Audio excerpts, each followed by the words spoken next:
Bonsoir, une fois n'est pas coutume, le Quai d'Orsay organisait à la mi-journée un speed dating. Non que le ministre Laurent Fabius cherchait à se caser, non, c'est une rencontre entre des patrons de PME soucieux de conquérir des marchés à l'étranger et les ambassadeurs de France présents tous cette semaine à Paris qui sont aussi bien des représentants de l'économie française.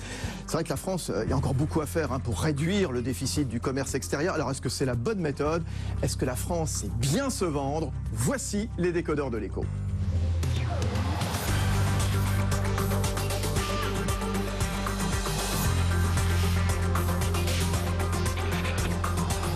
L'écho s'éclaire sur BFM Business. Fabrice Lundi reçoit les décodeurs de l'écho. Et alors ça, c'est dans une première partie des décodeurs de l'écho. Puis comme l'actualité elle est encore extrêmement riche du côté de la Chine, on se posera la question à 20h, est-ce que le pouvoir à Pékin n'est pas en train de perdre les pédales? On sera avec un grand spécialiste, Jean-François Di Meglio. Alors la France, justement, est-ce qu'elle sait bien se vendre à l'étranger? On va en parler ce soir avec nos décodeurs de l'écho, avec justement l'un des nombreux ambassadeurs de France à l'étranger, l'ambassadeur de France au Danemark qui est avec nous, François Imray, le ministre, le secrétaire d'État en charge du commerce extérieur, Matthias Fekl, Emmanuel Le Chypre, bien entendu, et puis justement l'une de ces patronnes de PME qui assistait, qui participait ce matin à ce speed dating, Sophie Lapierre, directrice associée chez Alterea Service, spécialisée dans la réhabilitation de construction, dans l'optimisation justement, et qui a notamment très présente en Chine au travers d'une Joint Venture. Alors justement, speed dating sous les ors du ministère des Affaires étrangères. Reportage pour les décodeurs de l'écho tout à l'heure, c'était Dorothée Balzan. Dans un sous-sol du centre de conférence du Quai d'Orsay, une cinquantaine de petites tables installées.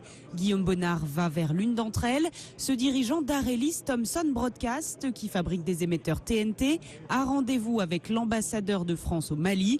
Les ambitions sont grandes là-bas, équiper tout le pays de la technologie TNT. Le diplomate Gilles Huberson sait que son rôle sera déterminant. C'est pas tout à fait la première fois qu'on se voyait.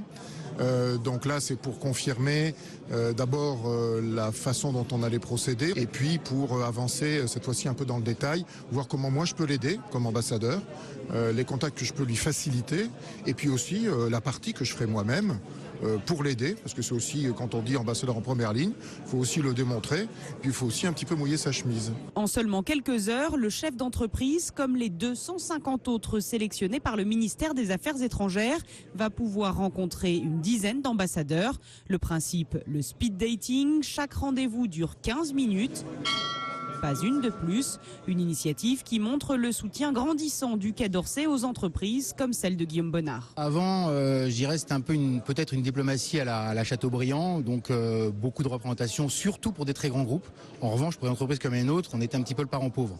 Aujourd'hui, et concrètement aujourd'hui, on vient de gagner par exemple un appel d'offres au Cap-Vert grâce à un très fort soutien de la diplomatie française. Et véritablement, on sent le changement. Pour le Mali, son speed dating avec l'ambassadeur a été un succès. Ils vont se revoir dans quelques semaines à Bamako. Voilà, c'était donc cet après-midi au Quai d'Orsay, le reportage de Dorothée Balzan pour les décodeurs de l'écho sur BFM Business.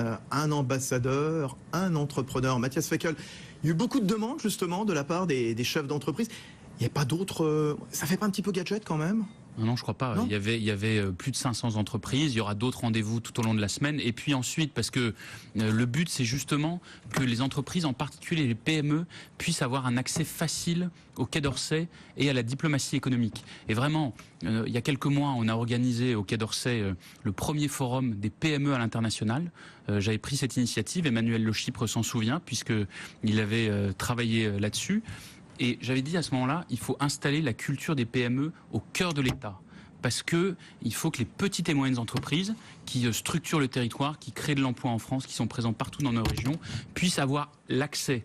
C'est beaucoup plus dur pour une PME d'avoir l'accès à l'information parce que vous n'avez pas le directeur qui fait le lien avec les pouvoirs publics. Donc il y a besoin de faciliter les choses.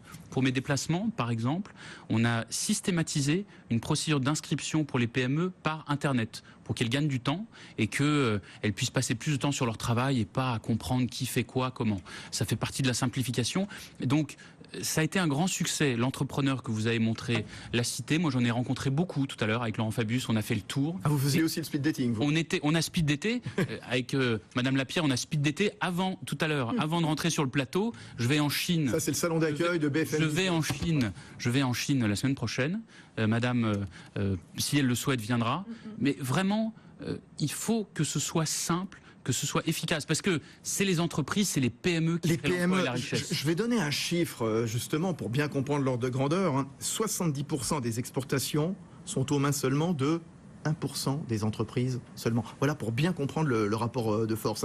Sophie Lapierre, directrice associée chez Alterea Aden Services. Je le disais, dans la réhabilitation donc bien de construction, l'optimisation énergétique également. Vous êtes basée à Nantes, vous êtes présente à Lille, à Lyon, à Paris. Vous avez rencontré qui donc lors de ce speed dating? Vous avez concrétisé avec qui alors?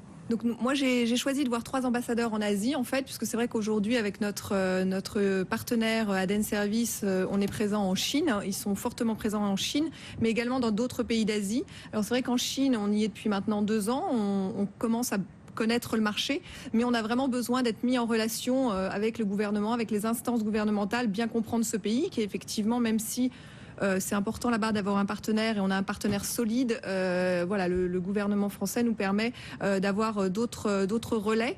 Et donc j'ai également vu l'ambassadeur du Vietnam et l'ambassadeur de l'Indonésie. Donc c'est utile. Voilà, exactement. Pour connaître un petit peu les sensibilités, ce qu'ils pensent aussi de leur pays en termes d'efficacité énergétique, où ils en sont. Est-ce qu'il y a une sensibilité? Est-ce qu'il y a des choses qui sont mises en place pour inciter dans ce sens? Et tout ça s'inscrivant aussi dans le combat du gouvernement et notamment du Quai d'Orsay, de la COP21, évidemment, cette grande conférence internationale d'ici 3 mois maintenant à Paris.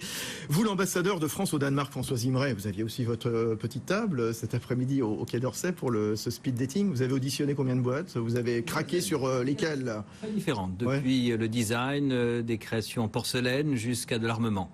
Donc, et beaucoup d'environnement aussi. Une start-up très impressionnante, qui donne confiance en la France, qui donne vraiment envie d'aider cette génération aussi d'entrepreneurs innovants qui prennent tous les risques. C'est quoi nos atouts? Nos atouts, c'est l'inventivité, la créativité, mais aussi ce qui m'a intéressé aussi, c'est de comprendre aussi tous les obstacles psychologiques qui font que les petites entreprises hésitent à se tourner vers un ambassadeur, vers une ambassade, n'imaginent pas que les pouvoirs publics puissent déployer ce type de service à leur disposition.